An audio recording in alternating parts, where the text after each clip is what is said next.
Hello everyone, welcome back to The Media Couple. I'm Rory. And I'm Sophie. Thank you for being here. And whilst we've got you super quickly, we would love it if you could hit that subscribe button, hit that like button. It really does help us out. Thought I'd just get that in there quickly before we start things off. Rory, how have you been? I've been all right actually, thanks. Still packing up the house, so that's going. How about you? Yeah, been good. Been good. I feel like this week is an exciting week of things to talk about for sure. We're going to be talking about shows that are all online. Yes. Social media shows, which are feeling a lot more like TV shows, can I just say? Yeah. And then we're going to be diving deep into the Thai resort where White Lotus is taking place. Oh, come on. And I'm excited. And then we're switching things up at the very end, and Rory is going to be doing the Rotten Tomatoes game. That's right. Oh That's right. God. It's my turn now. It's Rory's turn. It's my turn. Who knows what he's got in store for us? Who knows? I don't know. You don't know. So stick around until the end and we'll all find out together. This is where we find out Sophie should always lead the Rotten Tomatoes game. Listen, we've got to do everything once, right? Absolutely. You've got to try things. Yeah, you do. Or else you never know. Exactly. It's, we can mess around and find out, I guess. I saw an article that quoted the CEO of YouTube, Neil Mohan, which was saying creators are becoming the startups of Hollywood. Oh, okay. And it kind of got me thinking about this whole creator economy and social media and how so much of the content that we're seeing now online is the same kind of content that we used to see on lots of shows, on lots of channels like MTV or, the teen channels or the talk shows, all of the unscripted content that I think used to be on the main TV shows and really take up a lot of that time seem to be online. And I kind of love that. The shows we were watching when we were younger, content creators have taken ideas from that and started making their own channels out of it online and doing it in a different way, obviously. Doing it in a shorter format, a quicker format, and a format that's probably a bit easier for us to just, consume. Exactly. And I mean, you got to think about it. The top creators nowadays, they're making 30 million, 40 million, 50 million. They're making bank. Yeah. But that's on par. That's on par with what big Hollywood actors are making. Yeah, 100%. So this idea that creators are becoming the startups of Hollywood, I'm like, yeah, they are making loads of money. Well, all you have to do is look at someone like Mr. Beast, I guess. Yeah, exactly. And they're becoming content machines, pushing out loads of new things that people want to see. That got me thinking about the different types of shows that we're seeing. And I thought it would be really cool to do a deep dive into some of those shows that we have seen, that we love, that we think are making waves in the industry. Making waves, making moves. Exactly. And the first one that I think everybody should watch, literally love the format, love the show, is called Chicken Shop Date. Oh, big fan. Yeah. Big fan Amelia of de Chicken Shop Date. Moldenberg is chef's kiss. Absolutely. Like, so good. Chicken's kiss. But she's so good at what she does and she's so funny and she is getting all the accolades that she deserves. And I've written down some notes to give a little bit of background about what she was really like. She was really like? I don't know what she's really like. What? Well, like the origin of Chicken Shop Date. Yeah, the origin of Chicken Shop Date, exactly. So basically, for those of you who don't know, get with the program. Go watch Chicken Shop. Don't stop watching this, but right after you've finished watching this or watch Chicken to Shop this, Date. Then go watch Chicken Shop Date because it's great.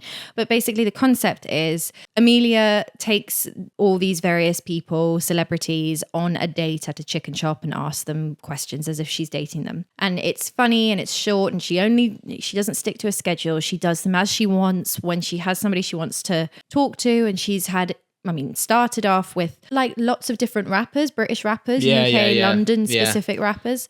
And now she's got the likes of Billie Eilish. She's got the likes of Ryan Reynolds and Hugh Jackman, Cynthia Erivo, all the big stars, Andrew Garfield. Yeah. They all just want to be on her show because her show is just such a brilliant, brilliant concept. Yeah.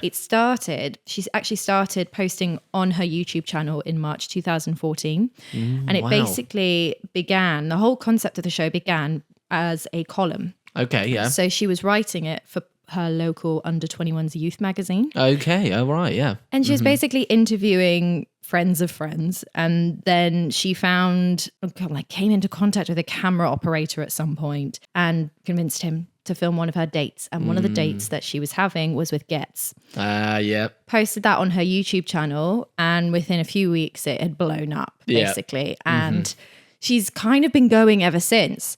And I mean, here we are today. It's kind of like Hot Ones. Yeah. But I just thought, but like the British version. Exactly. And I just thought it's such an interesting concept, but it's a talk show, essentially. It's presented and production value and has the feeling of a television show, but it's 6 minutes long. Yeah. And it's just a nice little segment, but it gets so many views, so many people interested in it. And I just think it's so great to see that kind of really, really good content come out of somewhere like YouTube or social media. And oh God, I bet the broadcasters just wish they could have done something like that. Absolutely. But I was saying to you earlier before this podcast, I don't think the broadcasters would ever have been able to create something like Chicken Shop Date. No. I mean, they wouldn't have wanted to take the risk, would they? Exactly. And it's a 6 minute segment. Yeah, true. Exactly. Like, where would they put that on a TV spot? You know, in between their sort of, ad objectives and their ad expectations, where would they slot that in? Exactly. And I think the way that online content is sort of created allows for creators to be so much more creative. Yeah, which absolutely. is really cool. Which brings me to my next example, which I thought was a very interesting one. Bing bong. Do you know that one? Bing bong. Bing bong. F your life. It's called SideTalk NYC. Hey, yo, what would you say to Joe Biden? And he's like, what's up, baby? Take me out to dinner. I mean, they're great. If you haven't seen them, go check them out. They're amazing. They're so funny.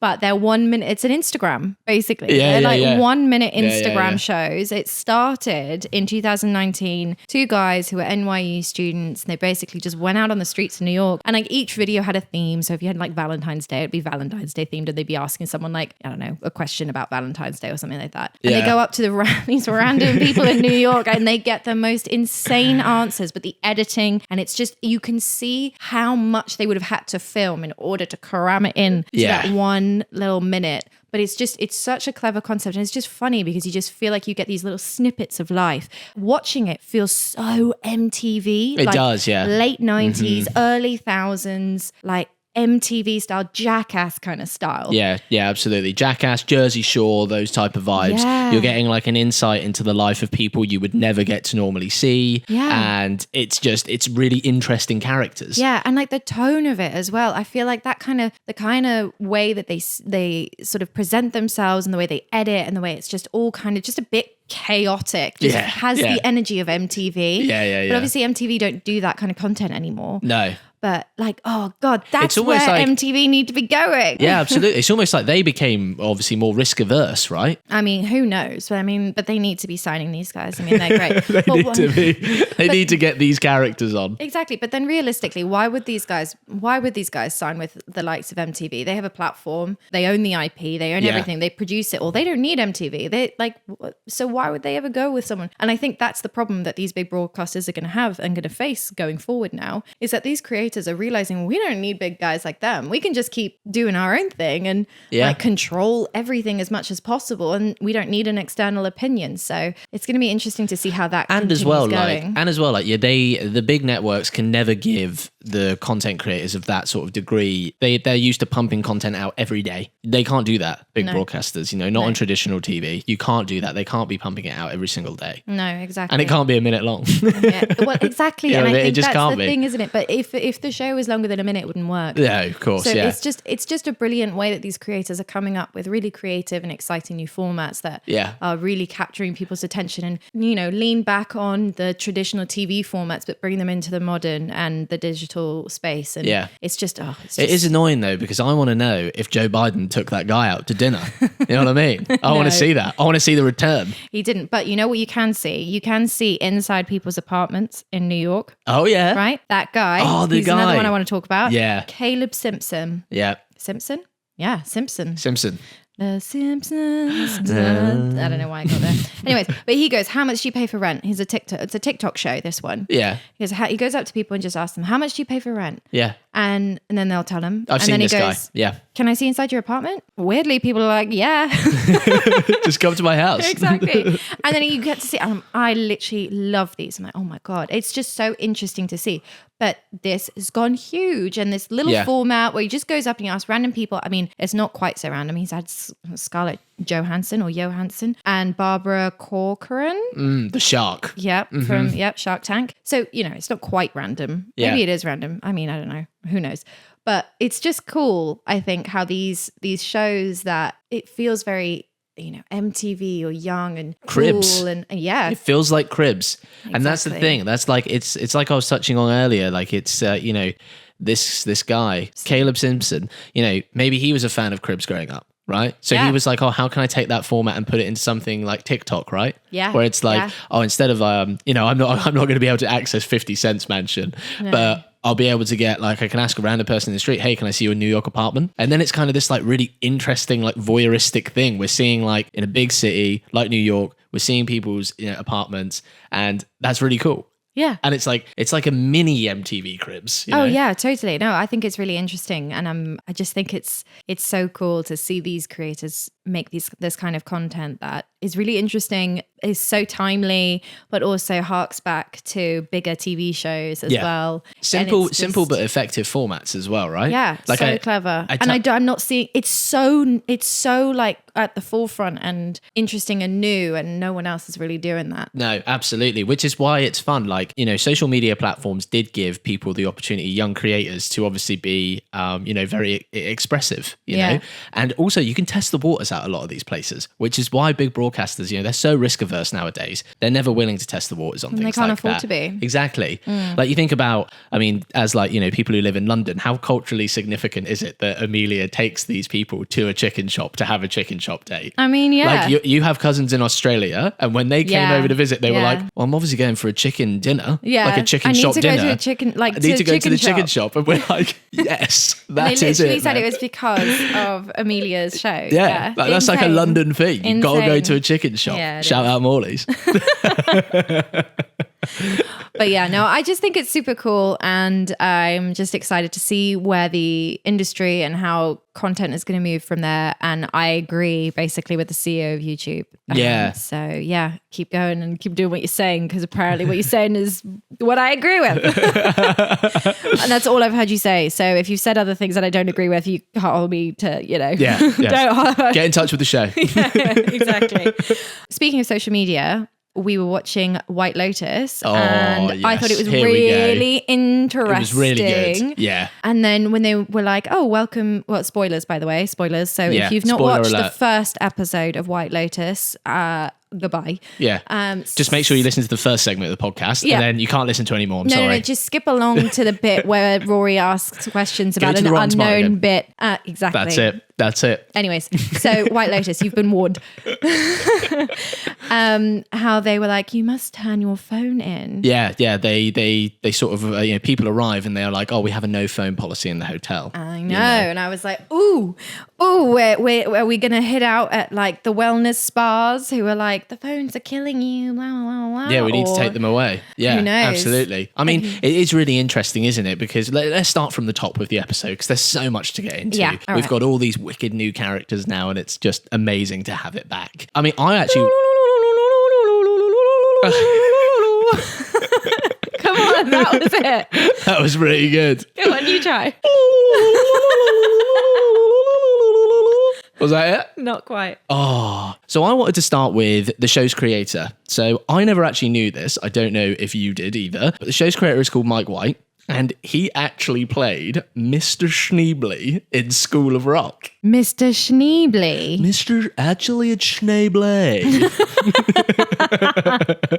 Wait, didn't he write School of Rock? He did, yeah. He wrote the screenplay for it. And interesting little bit of fact here. He actually wrote it with Jack Black. So Mike White actually wrote that, which I was like, what? I literally found that out the other day, and I was like, that's so random. Yeah. And now obviously look what he's gone and done. He's gone on he's written a multi-Emmy winning show in the White Lotus. I mean, School of Rock was great though. Oh, it was great. So, baby, we were making straight A's, but we were stuck in the dumb days. Okay, sorry.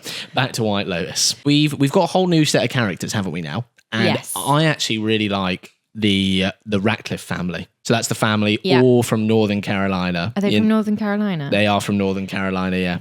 Yep. So they all sort of, they're the new dysfunctional family in this series. We've got Jason Isaacs playing the dad. Yeah. And we've also got Parker Posey playing the mum. Jason Isaacs, he was Lucius in Harry Potter. Potter.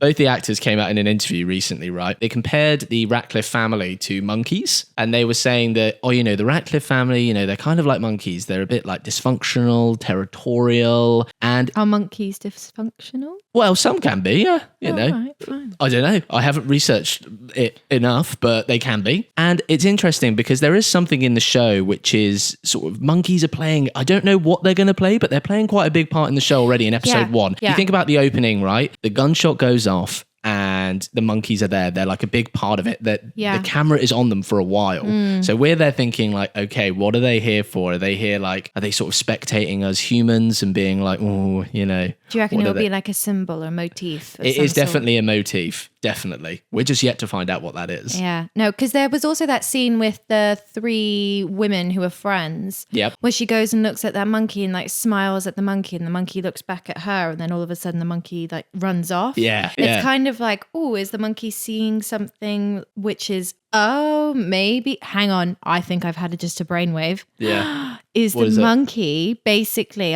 do they represent how the people are actually, those 3 women, right? Yeah. They are super fake with one another. Absolutely. But those 3 women are super fake with one another. And when the monkey was there, the monkey was looking back at her and was like just being all cute and everything. And then all of a sudden just like ran off. Is that going to be what their friendship is going to be? So at first, at face value, you think they're the best of friends, but actually they're all out for themselves and they're just going to run away from things and abandon one another. I mean, it could be. So are the monkeys actually just a reflection of the people at the hotel and the people that we're seeing? I think you've done something there. That was my film degree. That was it, just there. That was the film thesis. Yeah. That's finally. That was like quite amazing to watch, actually. Listen, it could be complete BS. Yeah. That's why we need to talk to Mike White. I feel like this might be it, though. Yeah, this might be it. What, the end of? No, that might be the whole thing. Right, you might have cracked it. Okay, everyone, don't need to watch it anymore. Sophie's cracked it. Just listen to episode 7 of The Media Couple, and bam, you're done. You can move on. Yeah, that's it. Great. No, we're not doing that again. But it is quite interesting going back to the family. So this dysfunctional family, right? So you've got the oldest son, the middle daughter, and then the youngest son, Lockland. So, and it's interesting, right? Because the other 2 children, the older children, I'm sort of like, okay, I sort of see, the type of characters you are. With Lockland, though, I kind of feel like he's quite directionless, and I feel like he might be the one that causes the most trouble in this series. He's the quiet one in the background who's like the dark horse. Because do you remember when they first arrived, right? And they first arrived, and he's like, his brother's like, "Oh, you come into the pool with me, right?" Yes. And he's like, "Oh no, I was going to go to the temple with my sister, with the sister." Yeah, Bella or something. Yeah. I'm going to go to the temple. And he's like, oh, okay. And then he gets dragged to the temple, sort of like, that's not what he wants to do. Also, I found it weird that when they got to the temple, she was then like, I'm not too nervous to go in. Yeah, I'm not going to talk to the priest now, to the monk. Yeah. And it's like, hang on, you just dragged your entire family halfway around the world. What do you mean? Yeah. Like, what? Yeah. What are we doing here? Like, I get that your dad is rich, but like... Yeah, come on. Come on now. Come on now. Yeah. Yeah, absolutely. Go talk to the monk. And then obviously there's the bit where, he goes back with his brother at the pool and stuff like that. Yeah, he's going to be the one to watch. He's the Leo Woodall. Yeah, he's like our mysterious character who we're sort of like, oh. I think on the outside, we're going to presume he's the quiet, shy, like reserved one, but realistically, he's going to be the one who's going to be the one to watch. He's the dark horse of the family, I think. Yeah, so he'll be a really interesting character to watch. Yeah. Obviously, we do have a returning character as well to the series. We have Greg, if you remember, Greg. Right? So Greg was obviously with Tanya in the last series, Jennifer Coolidge. Yeah. Oh God. Oh my God. Oh my God. Greg's back. Oh my God, Greg's back. Oh God. Terrible Jennifer Coolidge impression, but I just, anytime someone says her name, I just have to say it. Oh, God. Oh, God. No.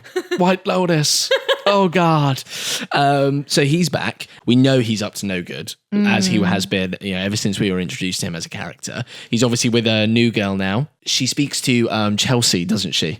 Yes. She speaks to Chelsea at the bar. The actress from Sex Education. The actress from Sex Education, exactly. So we're going to have to obviously see how that plot line develops as well. And going back to the three friends, right? This is an interesting little segment and something that Sophie caught onto much quicker than I did when we were watching it the other night. So it's Laurie, Jacqueline, and Kate, right? So Laurie is the one who was like drinking loads of wine and was like, I have to go to bed, ladies. And then she goes up to the room and cries. The one who was looking at the monkey. Yeah. That's Laurie. Yeah. And Jacqueline's the famous one who's on TV, and Kate's the other lady. Yeah. It's interesting. We were watching it and I remember you being like 10 minutes into the episode. And I think you it were was like, it was the scene when they were first sitting down. Yeah. In the room or something. And you just looked at me and you were like, they don't like each other. And I was like, what? Yeah, Rory was like, what do you mean? I'm like, can you not feel the tension? Yeah. Like, and it's insane. I remember because I was like, what do you mean? I was like, they're best friends. That's like their whole storyline. And you were like, Rory, they don't like each other. Yeah. No, they don't. I will die on this hill. They all hate each other. Oh, no, yeah. I got that by the end of the episode. Yeah, they all hate each other. I mean, when Laurie went upstairs to have a big Is that cry, when you got like, it? Yeah, I was like, is that when you realised? Yeah, that's when I was like, okay, so it's not great here. No. All right, yeah. Yeah. And then finally, we've got Belinda, who's back. And then we have Rick as well, who's Chelsea's boyfriend. I reckon Rick is like some big, I don't know, arms dealer, drug dealer, some kind of guy, some shiny guy. A shady kind of guy. A shady sort. A shady sort. Yeah. Exactly. I mean, it's interesting, isn't it? Because in the first sort of scene, right, we see Zion, who's Belinda's son, right? And we hear the gunshots, right? But it did get me thinking at the end. I go, so we've got Rick, who we feel is a bit dodgy. Something's going on there. He wants to talk to the hotel owner's husband really badly. Why is that? We've got Greg, who we know has done bad things in the past.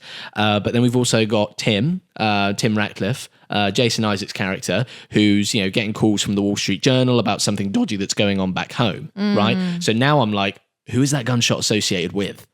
I reckon it's going to be someone completely different. It's not going to be those three. But remember, we've got to remember the staff are always involved. That's true, actually. The staff are always involved at White Lotus. Season 1, right? You had the general manager who was like the crazy dude. Yeah, who was like having sex with like the staff and doing, taking like, loads of drugs. Drugs next door to the reception check-in. Yeah. And then season 2, you had that insane woman who was the manager. Do you remember? Who was like she was like la la la la, just like going crazy. Yeah, in the pink. Yes, her. So season 3, we've got to have someone. But do you remember in the very beginning of the show, they were like, oh, the guests are nearly here, ma'am. Like, and she was like, well, have them just go around the bay. And he was like, what? Yeah, what? Yeah. I can't do that. Yeah. Like, what are you on about? And she was like, just have them cruise around the bay. Yeah. And she's obviously the owner. But then, the owner, yeah. Well, the wife of the owner. The wife of the owner. No, they own together. I think they do own it together, but Whatever she's also like, she used to be a celebrity as well. So is she going to be the problem? I think so.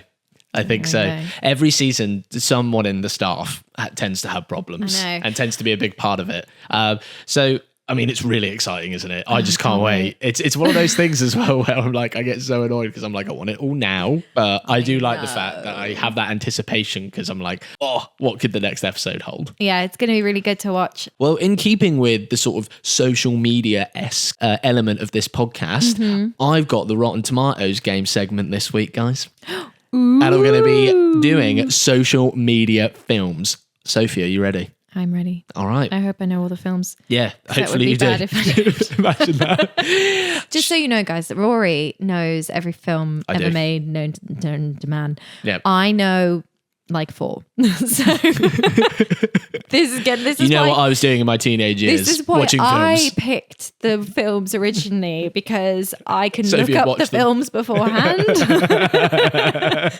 But now that's not happening. Now, good luck. Yeah, okay, go on. No, trust me, you've seen these films. All right, let's start with this one. You'll know this one. The Social Network. Oh, yeah. Okay. Critic score. Rotten Tomatoes critic score for The Social Network, probably 67%. Okay. All right. And what do you think the audience score was? 74%.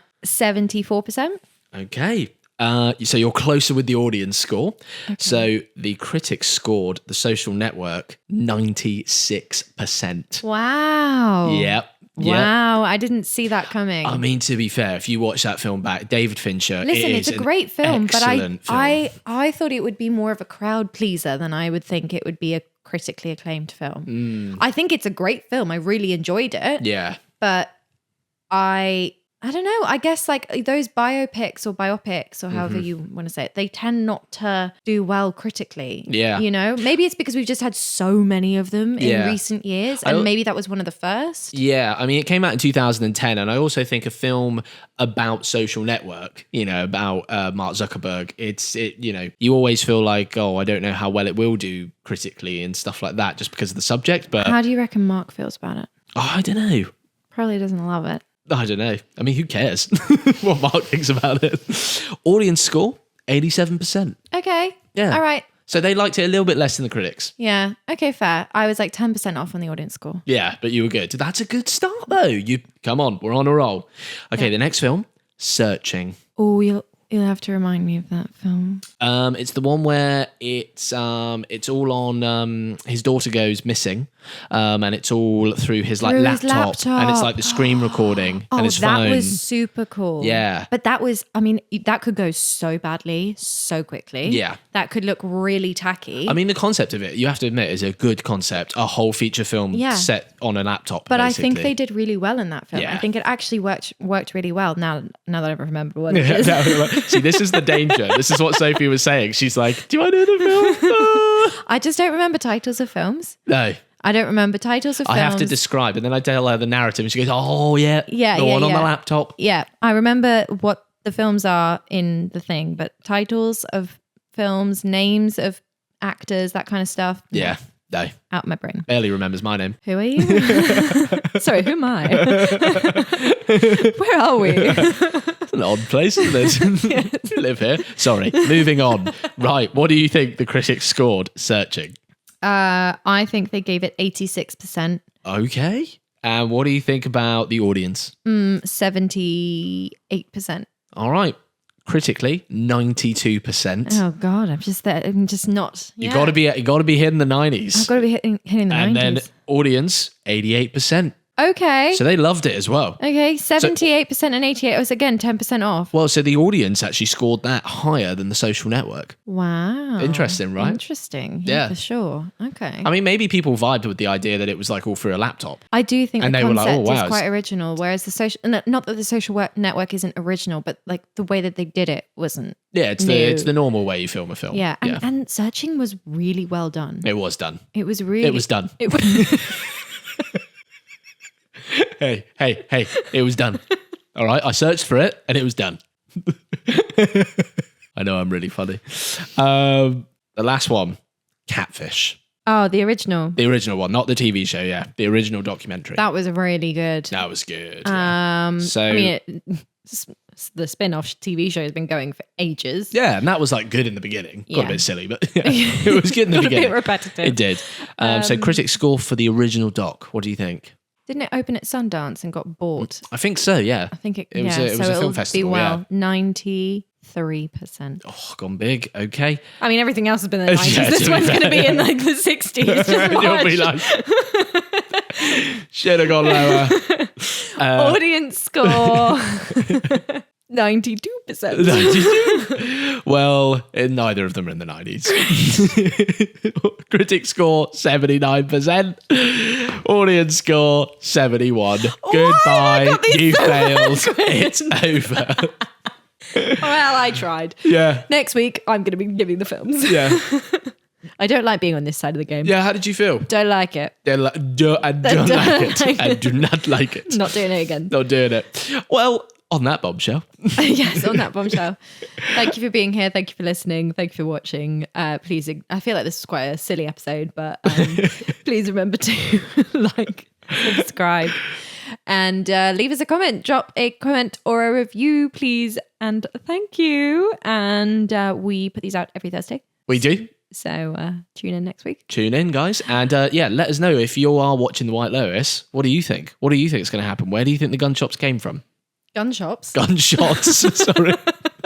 Let us know what the arms dealer, probably. Yeah, the arms. Rick. That's who they came from. Rick, all right? That's why he's trying to get in touch with the hotel owner. Right, we've got to wrap this up. Thank you so much for watching. Goodbye. Bye.